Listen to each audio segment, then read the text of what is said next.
I'm going to let us get started. So welcome everybody. My name is Lisa Sawsville. I'm with Vermont Coverts, Woodlands for Wildlife, and we are hosting Clare Leslie Walker today to talk Clare about— Walker Leslie, but Oh, anyway. I messed that up. We were just talking about that beforehand too, weren't we? That's what happens, but I try and, speak straight from the heart. No prob. So anyway, we are here to talk about nature journaling and what that, how we do that, what it means, what it offers us. And I just want to say, Vermont Coverts, you can find us online at www.vtcoverts.org. And you can also follow us on Instagram or on Facebook. But I'm just going to turn it over to Clare and let her tell us a little bit about herself and kind of her nature journaling journey. And then we'll open it up to questions from all of you, so you can get a little window into what it's like to be a nature journaler and pick Clare's mind. Well, welcome everybody. As Lisa knows, because we've also been doing journaling together, I could talk for hours on this topic. Having started in 1978, I do have under my belt 13 books. And raise your hand if you know of any of my books. Can they hear me? They can hear you. Yep. I see a few hands going up. Well, you can go to after this is all over, you can go to my website, clarewalkerleslie.com, and you'll see I have a new book out called A Year in Nature, a Memoir of Solace. Mostly my books are about techniques for drawing and observing nature. But the book that's really brought me to Lisa most recently is this new wet book that's just out. I don't know whether you can see it. It took a while to come out, but it's very appropriate to the time right now, because we're all in a real churn of chaos. Politically, socially, environmentally, personally, blah, blah, blah. And I'd love you to get it, because there's no instruction. It's just showing my own personal journals, because I never intended to be a journal keeper. I was a musician through college. It was the hippie times. I was indoors. I never was out. 4 years at college in Minnesota. I never saw the moon. Until after college, I met some people who were naturalists, and they took me outside, and I went, oh my gosh. And I've never turned back. I was a good artist, but I started keeping these blank books, which Lisa knows about. And now I am onto my 55th. And all my books come from these journals of writing and observing nature, going through the seasons. And to be honest with you, I've turned this journal of mine, 55, over. It's called COVID-19/Nature Solace, because I'm dealing with the same stuff you're dealing with. I have kids who are in the city who are having to be quarantined. My husband and I have been quarantined in Vermont since March. And we are not young folk, but we're reading the newspapers. And my balance, I'm now calling it silver linings, daily exceptional images, humor, are the rose-breasted grosbeaks at our feeder that we've not had in several years. So that's what I'm trying to impart. That's the kind of the philosophy. But underneath that, I want to teach people who will take my workshops how to record this. And so I told Lisa, if people are interested, I did a coverts workshop where we tromped around and we just did very, very simple recordings, writing and drawing of what we were seeing. Because when you're standing, moving around, as Lisa found last summer, you can't do a great drawing of a fern, but you can put arrows and identify later. And as long as you want, for as much time as you have, you can draw a beautiful fern, but inside. So that is kind of the sum. It's the curiosity I found, and it require all my students to go out and buy Rachel Carson's A Sense of Wonder, because I'm connected with Rich Louv, who you know, Last Child in the Woods.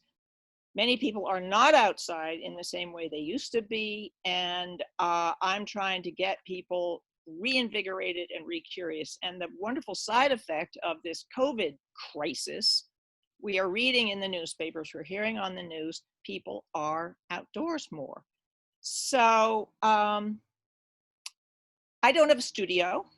I'm doing this new addition on our dining table, and every night I have to sweep everything aside, go make dinner for my husband, set the candles, set the plates, and then the cat this morning whooshed off all the 18 by 24 pages of this new 300-page book onto the floor. So I don't have an ivory tower. I do all of this within the matrix of my family. And I was stupid enough, and I openly tell people this, I took my nature journal to the delivery room thinking I could draw the birth of my son. Now, maybe you're going to ask me if I actually did, because I'll leave that up to you to wonder. Can you all hear me? They're all there. They're all listening. They're all okay. Wave your hands if you can hear me.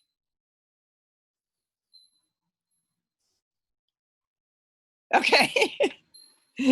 Because Lisa and I can, we can go on forever between the two of us. In fact, I wasn't able to teach a nature journaling workshop for Vermont Coverts last summer, and so Lisa did it because it's such an easy thing to do. I call it Pictionary. It's mark making, and you surround your dorky little drawings with writing. And in fact, I don't know whether you can see this one. This was a drawing that I saw in the woods, and I wasn't sure if it was a bobcat or our own cat. But I wrote the size, I wrote where I saw it, and I came back indoors and was able to identify it as probably a bobcat. So, Lisa, what now? So do you journal like every day? Like if I'm a nature journaler and, how do I start? And do I have to do it every day? And, and if I don't like my pictures, like how they have to be good? No, because I teach such a range. I teach from, preschool all the way up to senior citizens. I try when I go into a classroom or a residency to quickly figure out why the people are there and what they want. The format that I set up with the Nature Journal has not changed in 40 years. So the first question I ask, and this is in all of my books, is what is the date? So that's the first thing you do. Write down the date, because that fixes it. And I ask why, that fixes it in a certain season. So you write the date down, or you write your name down, upper left, upper right. This is a whole column.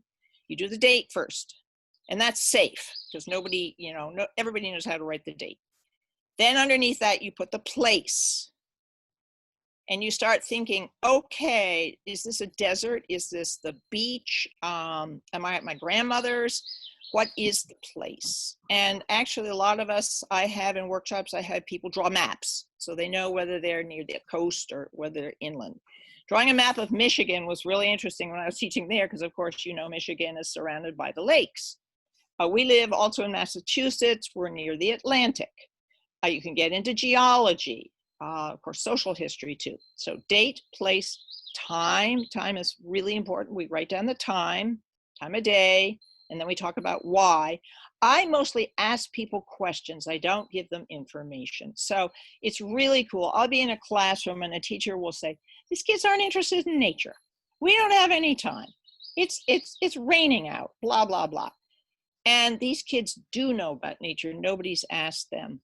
So we start listing the animals and plants that we think are around. We just start thinking about what is this place. So we get date, place, time, weather, and temperature. And if you can, we're just about to get a full moon. I think you are too, aren't you? I used to talk to my sister in Japan and she said it was the same full moon. The phases of the moon are fabulous. Despite the chaos that's going on, we still have moon phases. And then depending on you, I mean, that's the wonderful thing about journals. You can do whatever you want with them. I sometimes have kids write down, this is my birthday, or with me, I might write down a shopping list that I don't want to forget. Or I just took my husband to a doctor's appointment. I just get out, you know, the human stuff. Maybe you're going to do this outside. Maybe you're going to do it looking at your window, and you just focus on the nature. You forget everything else. This morning I did a drawing for the book. I was teaching out in Ann Arbor, Michigan for a public library, the wonderful major library. We were up on the 7th floor of the library. We couldn't go out. There were 40 people, and I thought, what the hell am I going to do? We went to the windows, we drew the window, and we drew the buildings, and we drew all the nature things that we saw. And it was amazing what we saw. We saw plants blooming, daffodils, we saw trees coming into bloom, we saw pigeons, we saw crows. And it was such a relief to people. I've had kids say, can't we skip lunch? I want to stay outside. I was just reading an article in our Boston Globe and also in our Randolph Herald by a kid that being with nature is a stress relief. And it absolutely is. And I have people watch their blood pressure as they're outside. And I watch people when they're drawing, they just completely calm down. They forget themselves. It's an I thou. I'm part of a meditation center. We talk about mindfulness. We talk about present moment. We talk about, you know, forest bathing, blah, blah, blah. We all need these stress reliefs. So how often do I do it? Well, it depends. Right now, to be honest with you, I am daily in my journal because remember Diary of Anne Frank? Those journals became extremely historically important. My journals will probably go into the Smithsonian at some point. They are extremely valuable. So to be honest with you, every day I am keeping a record of the COVID deaths, the COVID recoveries, the situation in Minneapolis. I am writing that down, plus what's at our bird feeder. So I'm doing, you know, a lot of writing. And I have a picture of, you know, people with masks on. This is your journal is part of history.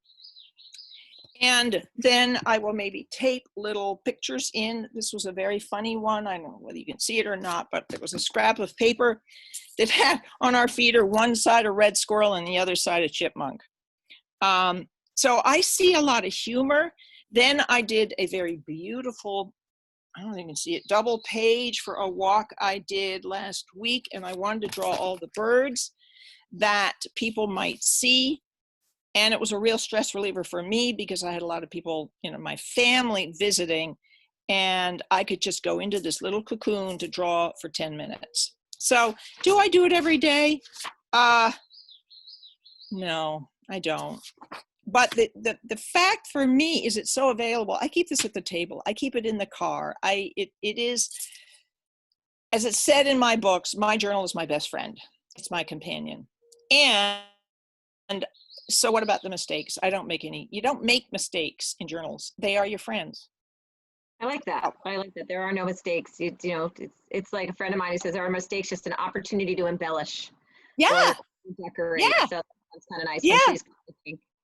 And Lisa was so patient yesterday. It took me an hour and a half for me to set up Zoom because I'm a dork at this. And she kept on saying, look at how good you are at drawing. It takes practice. So here we are. All right. Well, I have a question from Tracy. Tracy wants to know, do you always journal in the field, or do you sometimes just take photos and sketch those when you're back at home, or is that okay to do? Anything is okay to do. Anything. I was trained in England and in Scotland by these two amazing men who took me into their house. And Eric Enyon, our son is named after him, said, draw on wallpaper, draw on the back of your, program notes, draw everywhere. So I don't use a camera. I do a camera for our kids, our family. When I'm outside, often I'm in the car because that's almost like a blind and animals don't see me. And also I'm high enough above. Here, because I'm so much of a, sort of a house person, I will have my journal with me when I go food shopping. And I go past a field where there are bobolinks. And for 15 minutes, I can sit in the car and draw the bobolinks. But I do a lot of drawing at home. I draw at the window. I draw the feeders. I guess, it's that thing of why draw? Because there's this urge that comes into you, and maybe other people don't have it. Maybe it develops. I have insatiable curiosity. And the drawing helps me understand the curiosity. I don't know why there are rose-breasted grosbeaks here this year. Do you have rose-breasted grosbeaks, any of you? I haven't seen any in my yard, but people in town have had feeders and pictures of them up. So they are definitely around here for sure. Yeah, more so than last summer. Hmm. So I don't know if that answers your question. Yeah, I do put photographs. Yeah, I have photographs in my journal. These are coyotes So in. hold it up a little bit longer so people can see, because they need a second to focus when you hold your journal up. You can see. Can you see?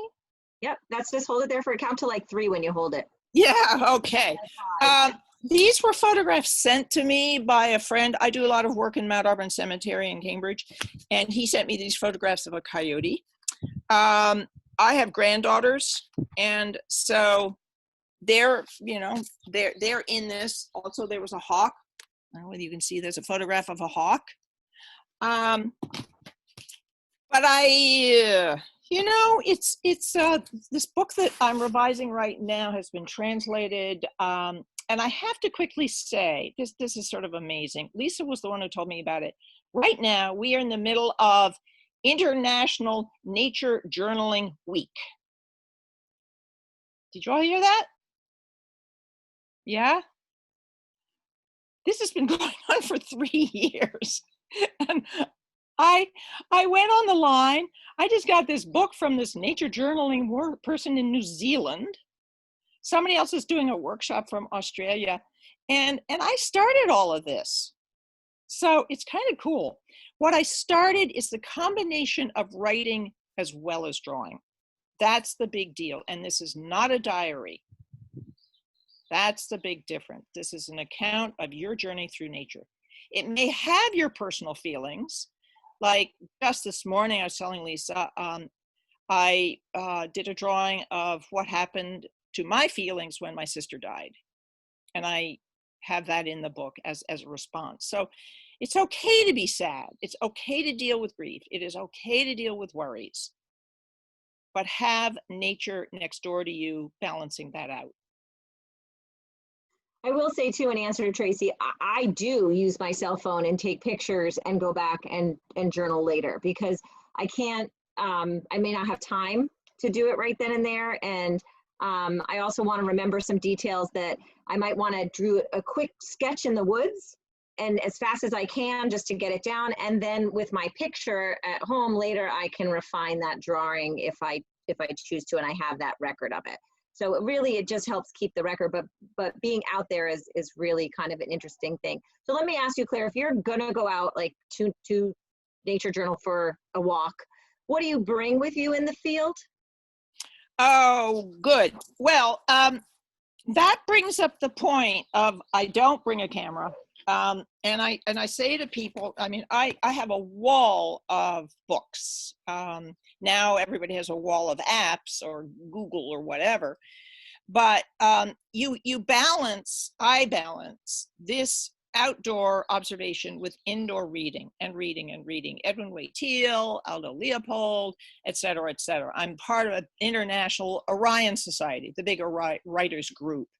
I feel it's very important in your, dark December days to have a backup reading. Right now I'm reading Ken Kaufman's book on bird migration. But in the field, I don't know whether you can see this. This is my studio. It's a bag I've had for a long time. And again, this is inspired by these Europeans I've studied with. They make fun of Americans, in order to go into the field, the Americans have to have $300 worth of stuff. And I was with a group of seabird artists on the cliffs on the coast of Scotland. And, you know, your pencil may drop off the cliff, or the gannet's going to fly over and splat all over your paper. So you want to have stuff you're not feeling precious about. So in my bag, I have my binoculars. I have a hat. I have, oh, this is required reading. Get the Farmer's Almanac. You know, it still has a little hole in it. You can hang it in the outhouse. Do you know the Farmer's Almanac? Yep. Yes, no, maybe. We do, I think, yeah. This has sunrises and sunsets and some very funky little articles about woodchucks and donkeys. You see, mine's falling apart, but this is worth its $3. The only field guide that I take with me is a bird guide. And I go birding regularly with a very, very good birder who doesn't draw, but he knows his birds, and he's always making fun of me because if I see a golden winged warbler, I look it up because I don't know the features of the birds. And so in the car with him, or if we're sitting outside, I will draw from these pictures. And birds are hard to photograph. Oh, and then of course, my journal, which gets pretty bunged up by the end of the year. And as you can see, I'm getting towards the end of this one. And it's always very sorrowful. It's like leaving a friend.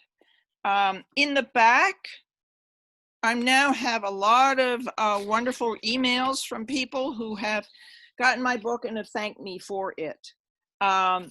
Some very beautiful emails from people around the world who are now getting A Year in Nature, a Memoir of Solace. We're all hungry to connect, and we all have personal issues in our lives. I chose, and I've talked to Lisa about this, wherever the book is. It is a personal story starting with the winter solstice, because in nature there is no beginning and no end. And by the winter solstice, you know the sunset's already 3 minutes later, which I find very encouraging. And I do talk about my family issues because they're your issues. I do talk about climate concerns because they're your concerns. I do talk about political issues because they're your political issues. But this is not a dysfunctional book at all. It's a very private book. And I think, I don't know, Lisa, wouldn't you say you can connect to it? I found it interesting. And I also found things that, you know, I could use in my journal, or that it was interesting to see how you did it, or your, you know, some people are writing that, you know, it seems that drawing is a vital part of your journaling. What about those of us who aren't good with pencil, pen, or paper? And someone else said, can you talk about journaling without drawing? I get hung up on the illustration. And I've asked you that same question, you know, is it okay if I just write the list of what I saw on my run? Because I like bird while I run. And so I, you know, I don't really draw them. I just write down what I heard while I was running by. And I remember asking you, is that okay? You know, what's okay? So they want to know a little bit about, you know, what do you do if you don't like to draw or you don't draw? Some pages don't have any drawing on them. There's a book that I would love you to find. I can't remember who wrote it, called Into the Field. And it is this historic issue that scientists in the field don't draw. And I talked to E.O. Wilson about this, who wrote the foreword. It's this inhibition. I got huge inhibitions about the computer, as Lisa discovered yesterday with Zoom. We are embarrassed to show our drawings, and I don't find any drawing a bad drawing. I love everybody's drawings, even if they're stick figures. And I guess I could quickly show you my favorite one. I don't know whether you can see this, but I used to teach these residencies in our house here. And I had a adult student come back. She said she saw a stick, a brown stick, and on that brown stick was some sort of brown stuff. And on top of that was a bird, she said, It was, I don't know whether you can see this. It was a bird, and somewhere on it, she said, you know, black. And somewhere on that bird was red. So this is Pictionary. What do you think she drew? You know? I have a guess, but I'm going to see if anybody types it into the chat box what their guesses are for the bird. So go ahead, people, type in, what do you think they drew? So Tracy wrote in, and so did Tim and Alicia, a red-winged blackbird. Yeah, that's what it's all about. Now, she got so excited about that, she came back indoors, and in the evening, she went through the field guide, and she spent an hour and a half doing, you know, from a photograph, a red-winged blackbird. I was going by the other day a barn here, and I've been watching the swallows. I don't know whether you have any tree swallows around or barn swallows, but there was a swallow, and I saw it.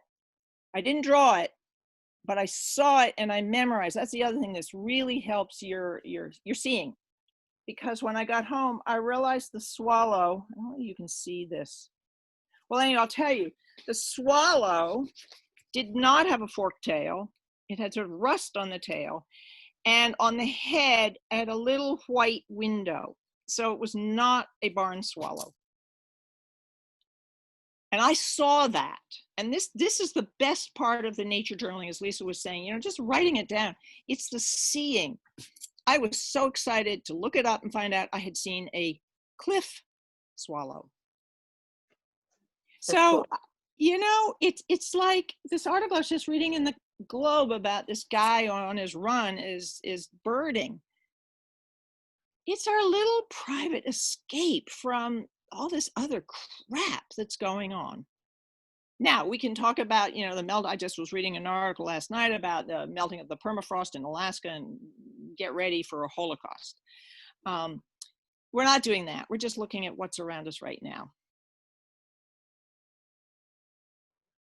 All right, I've got a truck backing out here for a second, so it might be a little loud, but what I'm gonna just ask and then mute myself is, Cheryl wants to know, while you're teaching, are there particular writing exercises that you use to help bring people to be more present in the moment, to kind of set aside their worries during class or just when they're out in the woods? Yeah, that's a good question. I write, but I don't teach writing. You know, there are people, Natalie Goldberg's Writing Down the Bones. There's so many good books on writing. I guess I just have people look at my journals to see how I write. The writing exercises that I will do, I have done. It depends on the age. This was with a very urban school, and these were with 8th graders, 7th graders, 6th graders. And I did a residency, and I asked them to write down, these are urban kids, why study nature? And it was amazing what they said. It was just really mind-boggling. Nobody had asked them. Yeah. And then also we, when we go outside, after we've done that time, date, place stuff, we go outside in complete silence. That's required. And we just stand and listen, and we stand and watch, and we stand and record. I talk. But at the end of the session outside of just drawing all these little teeny, you know, maybe it's grasshoppers. I just drew in my book. Here was a bunch of kids who were freaked out by spiders. But in the grass, they found a female wolf spider. Have you ever seen wolf spider moms with the babies on their backs? Yeah, yeah. Hundreds of little babies on this mother's back. And it got to the point where there was one little girl who was totally freaked out by spiders, and the teacher said, you know, don't go near her. We were in another place where there was a spider, and one of the kids picked it up, and this little girl was holding the spider. So at the end of these walks, I will have them sit down and just be quiet and write haikus or paragraphs about how it feels to be outside. I think it's hard to do in the beginning. I think people really have to be out and it has to be spontaneous. And I make the point that, you know, anything you write is good. I mean, we have the same tendency with writing that we have with drawing. That, oh, it's not good. Oh, embarrassed. So I write, I guess, as I draw. I mean, the writing has to do more with well, maybe I should read something here that I wrote recently. I've been also cutting out and putting in my journal a lot of quotations. I read and read and read. And this is from a calendar that my daughter-in-law just gave me. And it's just, you know, there's so much distraction now. This was a quote I love. "There cannot be a crisis next week. My schedule is already full." That's Henry Kissinger. So maybe here, May 2nd, one glorious Saturday. A and J, those are our kids here, happy not to have to wear face masks. D, A and J wandering around our pond. 1, A counts 6 large fish, 2 down to Hall's Pond. So there I am, Lisa, just I'm recounting what we did. At 6, we drive down to the Buffalo Farm Road and pond, and we see 2 beavers. So I did a little picture of the beavers. So, I mean, you can see my journal pages are full of writing, but it's not constructive writing. It's really recording writing. Great. So Joanne wants to know, is there an easy way to track a specific event from year to year, such as the return of Baltimore Orioles, other than going back into your past journals? Is there some way you index, or do you have a different way of recording the phenology? What do you do? You know, I have friends who have these 5-year calendars, and in some ways I wish I did, because they would say, oh, you know, the Baltimore Orioles are 5 days late. I never set my journals up that way. So I actually have to go through my journals, and they're not necessarily date to date to date. So no, I'm not good at that. I think that's a great thing to do. I do know that we, particularly because we've been in isolation here in Vermont, and I've never spent day after day after day here because of our life also in Massachusetts. I think spring's been really late here, hasn't it, Lisa? I mean, we had snow on Mother's Day.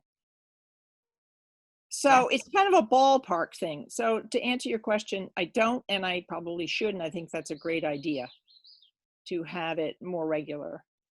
Okay. Rachel notes, and this is just sort of for everybody to learn from, and you certainly can comment on, she uses blind contour drawing to make herself slow down and really look at the thing that she's looking at. And I think that's what's really wonderful about nature journaling, is that it does make you slow down and see details that you might not have seen if you didn't slow down. I use blind contours for the beginning of all my workshops, and I absolutely love them. I think they are the best because A, they're funny looking. I don't know if all of you know what blind contours are. You can't look at the paper. You can only look at the object. You can't lift your pencil. You just draw. And I've done thousands of workshops with blind contours, and everybody is quiet, for one thing. Everybody is focused, and everybody is in hysterics when they see what they've done. And on top of that, all the blind contours look the same. So I've done it with first graders, and you know, you always have this little girl in 3rd grade who says she's the best artist in the classroom, and then you have this little boy, I mean, I'm being very generalized, but the little boy said, I can't draw. And they all do blind contours, and hers and his look identical. So this is a page I did, I don't know whether you can see it, of Brant geese. These are blind contours. I don't know, can you see them? Yep, keep holding it up because you go too fast a little bit with it. Yeah, I'm sort of scrolling. Can you see them? So that's a blind contour, very cool. This was just the beginning of COVID, and I had a lot of things going on in my life, and I just took an afternoon off, and I went to an area where I don't know whether you know what Brant geese are. They're little Canada geese. It was a neighbor. And I got absolutely entranced by their movements, but I found that I had to do it by not looking at the paper, but by looking at the brant geese. And I got really good. You do get really good because what you're doing is you're not looking at your paper. You're not saying, oh, this is terrible. Oh, I don't know how to do this. You're just looking at the object. So great. Keep doing those blind contours. It's like brushing your teeth. I wish I did them more often, although if I'm having trouble drawing something and I can't get it right, I go back to the blind contour. So Rachel shared in the chat box that Thoreau kept a kind of log for the last several years of his life of various phenological events, and he called it the calendar with a K. And she put the link to that, thoreauscalendar.org. So thank you very much for that, Rachel. We appreciate that. So I find it interesting too that you can get better at drawing if you want. I mean, there's a lot online available. Search YouTube. You can learn to draw animals. You can learn to draw birds. But I love that you really highlight that it's not the picture that it's important. It's the description that you put with it. Like that drawing you drew that the woman drew. That it's black here, it's red there. The arrows, and then you've taught me to put the size. Is what I drew half the size of what it's like in real life, or is it 3 times the size that it was, like a spider, or something that I drew in my journal? So I think that's an important point to share.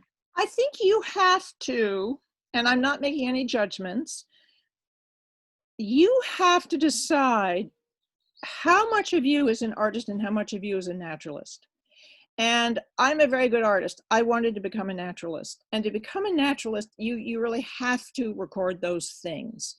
I did a symposium workshop out in California for John Muir Laws, and there were 600 people there.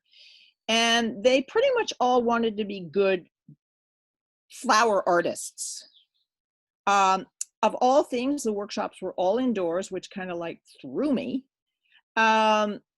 I think that for me, it's really a combination of being outdoors, learning about nature simultaneously about drawing. And often I'm more interested in learning about these bobolinks that we have. I don't know if you have bobolinks in your field, but when they came, the dandelions were really low. And I realized that's why these bobolinks have caps on the back of their heads, because they're basically mimicking the dandelions. And then I went online to find out where the dandelions winter. They winter in northern Argentina, also Bolivia. So it's a learning to understand rather than just objectify these elements of nature. They are part of our life. We are part of them. We can't live without them. We are them. And I find I was very challenged out in California. These were wonderful students, but they all wanted to make pretty pictures. Yeah. And that's not what it's about for me. I like that I can go back because I use mine to identify things. So, I mean, I'm going to share a little bit about my journal. So I'll try and hold it up long enough. But see, I drew this maple leaf and it had holes all in it. And I'd seen it many times before. And I actually identified it before, but I couldn't remember what it was called. And so I just wrote, round insect hole. Looks like someone shot it with a shotgun. What made these? So then I went home and I did some research, as you're saying, and it was the maple leaf cutter. So I answered the question in my journal so that when I see it again this year, I'll be like, oh, wait, I know what that is. It's the maple leaf cutter. And I looked it up. And for me, that's what I find so valuable, is that I can remember things and I'm like, or at least, oh, I know I saw that. I already identified it once. Let me remind myself, because I forget more than I ever remember. And if you write it down, you remember it. I find, I guess I've got a really bad memory. However, I'm in the field of naturalists. I'm in the field of nature educators, and I'm in the field of grade school teachers. And more grade school teachers don't know anything about nature. And people will say, well, just go out and experience it. It doesn't matter if you don't know what those holes are in the leaves. I happen to be one of those people who's obnoxious in those early little nature workshops. I wanted to know who made those holes. And that's the wonderful thing about the nature journal. You can go down these rabbit holes. You can learn the whole natural history of blue jays. And then you have to read Linda Haupt's book on crows and jays of Seattle, Washington. I mean, go get Anna Botsford-Comstock's book, The Handbook of Nature Study. I started all of this with Don Stokes, The Natural History of Winter. Rachel Carson has this quote, "We naturalists will never be bored." And that sure is true, because there's a lot out there we don't know anything about. I will tell you, Tracy wrote, it should be great for you to provide a book list, because you seem so well read, and these sound very interesting. So perhaps you can send one to me and I can share it with the group as I have their emails from registration. I do have, here they are, a body of endless books. I have in the bibliography a lot of these books, suggested reading. And, you can't go into libraries now, but you certainly could do, a library search. People will say to me, what is your favorite book? I did this one, I think, Lisa, it, Nature All Year Long. I write books to learn stuff. I'm not trained. I'm self-taught. So all of these books phenomenally have done really well because I am the learner. But in the back of all of these books is a bibliography. But I'm happy to, Lisa, send you that, because I think the reading is essential. Also, poetry. I'm sure you all know Mary Oliver. Anybody not know Mary Oliver? I'm seeing some waves, so yeah, they know Mary Oliver. Walt Whitman. I'm not a fave of Robert Frost, but there's a fabulous collection called Earth Prayers. Amadon, it's HarperCollins, California. I would eat up every book in the nature science section of libraries. The stuff's out there. Some of the older books are the better ones. But it's much better reading. I mean, yeah, I read People magazine. I'm a victim of that stuff. I've got the New York Times right beside me here. So I'm a junkie, but as a break, it's really, I'm loving this book by Ken Kaufman on bird migration. I loved Kingbird Highway. Yeah, Kingbird Highway. Okay, start with Kingbird Highway. Also, Robert Pyle. Mm-hmm. If you know The Thunder Tree.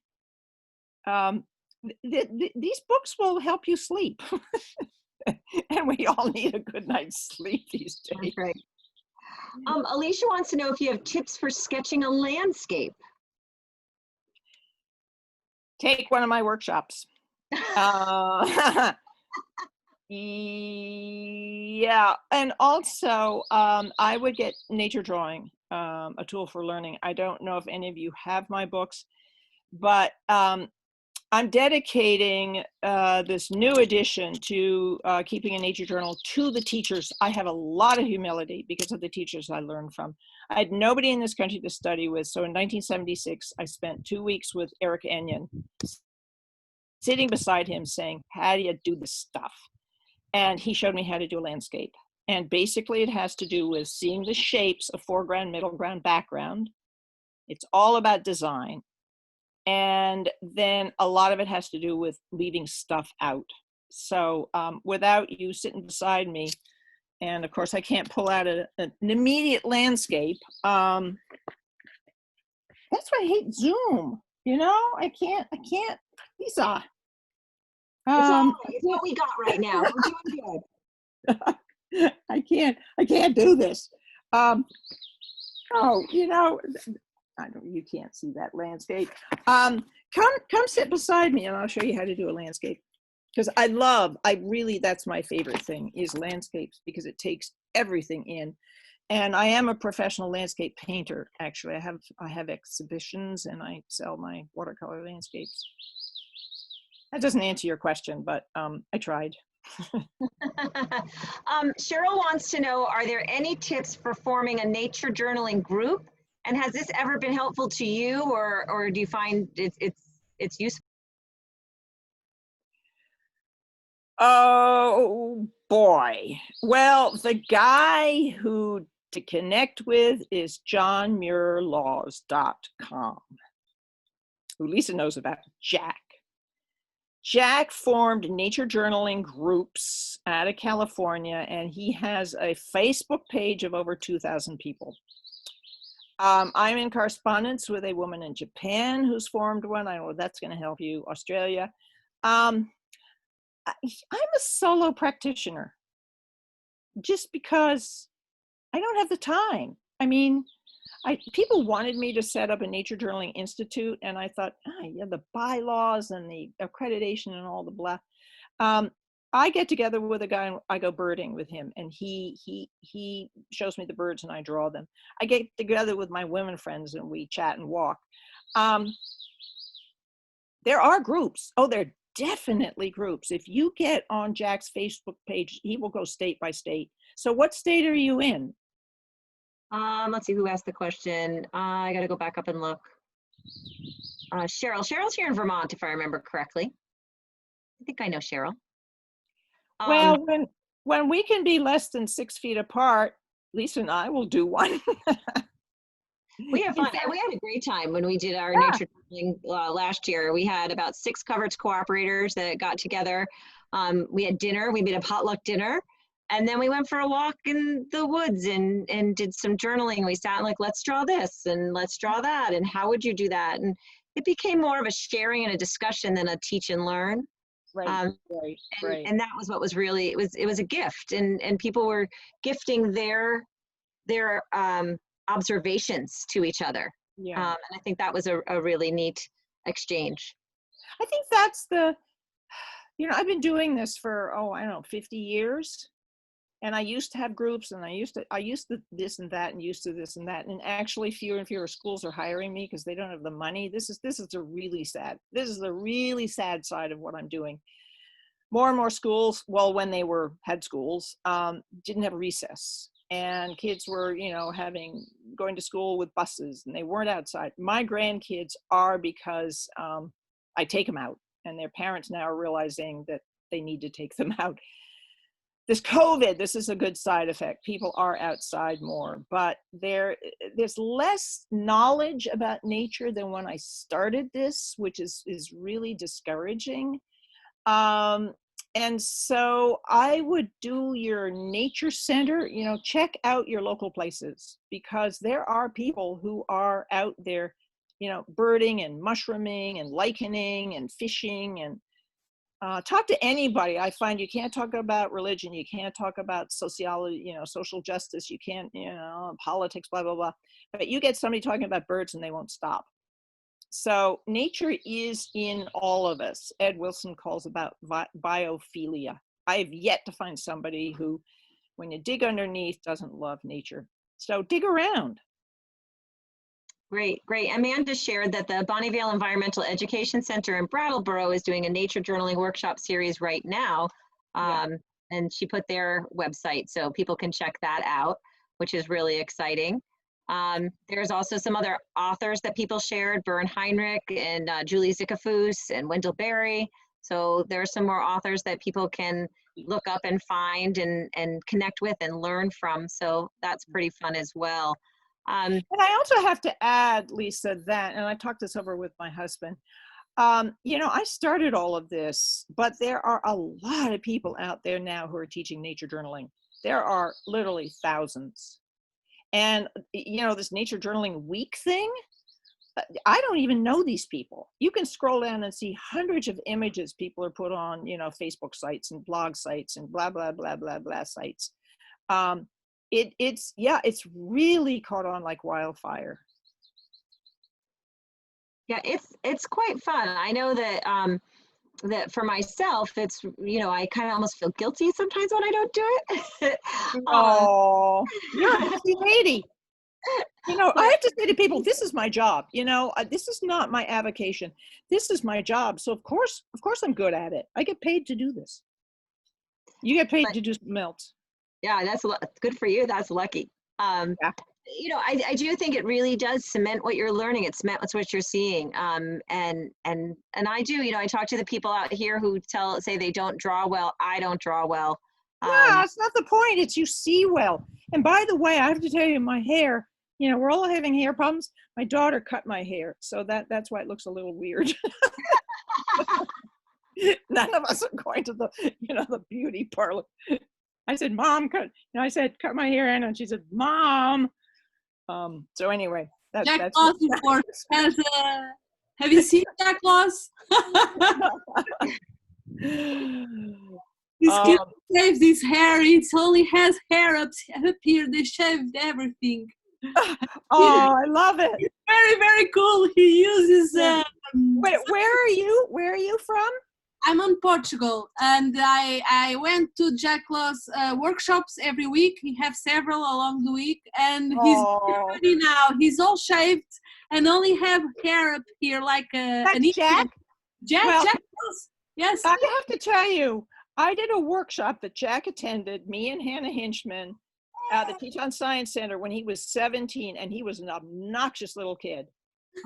And he's brilliant. You know, he has real learning disabilities, but he has created the most incredible network, and I've done a lot of stuff with him. He's great. He's really authentic. Thank you to you and to him. You are both very inspiring. We love your job.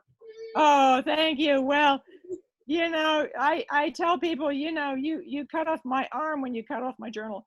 I mean, my husband's given up on me. He's right here. He's hearing all of this, and my kids are fed up. I mean, they lived with this stuff, but it's fun. You know, nature's fun. Yes, very fun. I'd love to visit Portugal sometime. Come. I live in Sintra. It's a beautiful place to draw. Oh, well, when we can get over this COVID stuff. Yeah. I'm supposed to be teaching all over the country, and nope. So I've lost a lot of jobs. Oh, it's hard times. Sorry. So we are all rounding out about 6 more minutes. I have an almanac, Portuguese almanac. Oh, that's like your farmer's almanac. Yes, this one is Portuguese. Send me, Rosa. Let me, Lisa, give you my email, because I'm happy to have any of you email me. I don't do Facebook, I don't do blog, I don't do any of that stuff, but I have tons of email responses from people, and I do answer.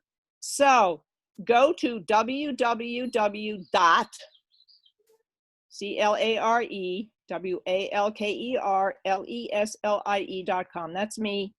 And you can scroll through it, or you can go to my email directly. CWLESLIE38@AOL.com. Can you send me that on It's in the chat. please? Sorry, I have a 3-year-old boy that don't shut up, and I can hear him. Sorry. My baby is always playing around, and I can hear him half. Yeah, oh, yeah. Where do you think I did a lot of my books? With kids in my lap. Yeah. Can you post it on the? Okay, I've seen it. Thank you. I'll digitalize and send you to have some. Perfect. Okay. Thank you.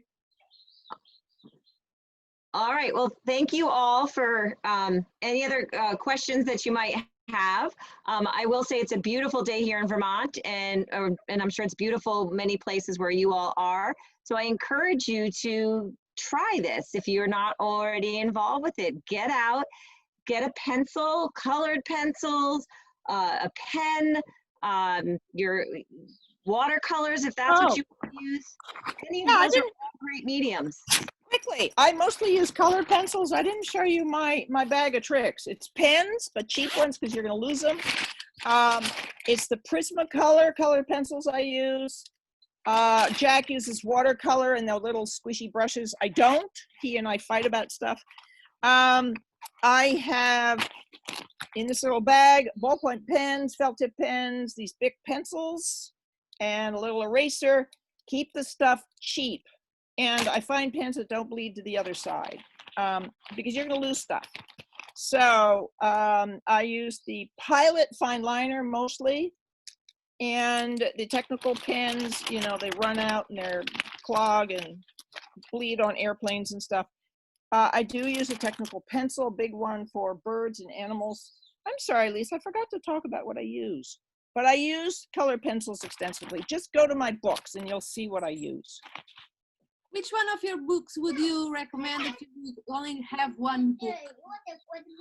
Keeping a nature journal. Keeping a nature journal, yeah. I'm holding it up Except now. we're redoing it, so I don't know. Amazon's got them all. The question, is this session being recorded so Yeah. that we could listen to it again? Yes, it is. Also, I am still doing workshops. So if you want to know where I'm teaching when we can now be closer than 6 feet, I'm supposed to be teaching at the Row Center. Oh, here comes my new Strathmore sketchbook. The UPS dude. We're all online now. Is that the sketch I book am teaching in places if I can board a plane. So let me, email me. Are you teaching online anything? No, never. Oh, I'm in Portugal. I can't go there. Jack. Oh, here's the UPS guy. Lisa, we need to get together and do some of this. That sounds great. All right, we're rounding on 3 o'clock. I want to thank everybody for participating and being a part of this. Vermont Coverts is happy to partner with Claire and bring her along to share her love of the outdoors and how to connect with the outdoors, how to find solace and hope in the outdoors. I think that's really important. And you can find more information about the programs that we're offering at our website, www.vtcoverts.org, and go to our calendar. There's also a donate button if you want to help support us bringing these kinds of programs to you.